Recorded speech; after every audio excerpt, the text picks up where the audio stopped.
சோழ நாட்டின் காவலன். பகுதி 1. சூழ்ச்சியின் நிழல். அத்தியாயம் 5. முதல் தாக்குதல்.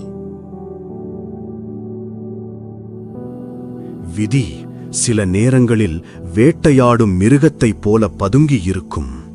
அமைதியாகத் தெரியும் இரவின் மடியில் வீரபாகுவின் உயிரிக்காக ஒரு கொடிய வேட்டை தொடங்கியது.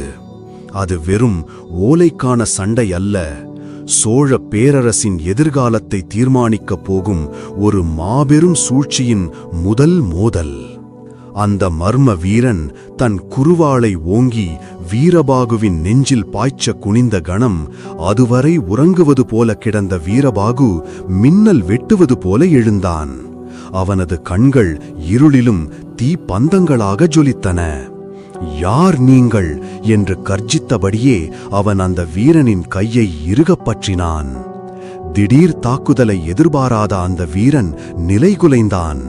வீரபாகுவின் பிடி இரும்பை போல இறுக அவன் கையிருந்த குருவாள் டங் என்ற ஓசையுடன் தரையில் விழுந்தது. அடுத்த நொடி வீரபாகு தன் காலால் மற்றவனை எட்டி உதைத்தான். அந்த உதை தாங்காமல் அவன் சுவரில் மோதி சரிந்தான்.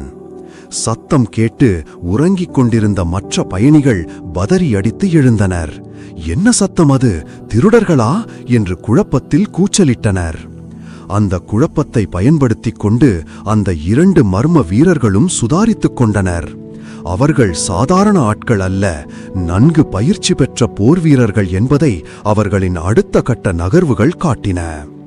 இவனை உயிரோடு விடாதீர்கள், ஓலையை கைப்பற்றுங்கள் என்று ஒருவன் கத்தியபடி தன் இடையில் மறைத்து வைத்திருந்த நீண்ட வாளை உருவினான்.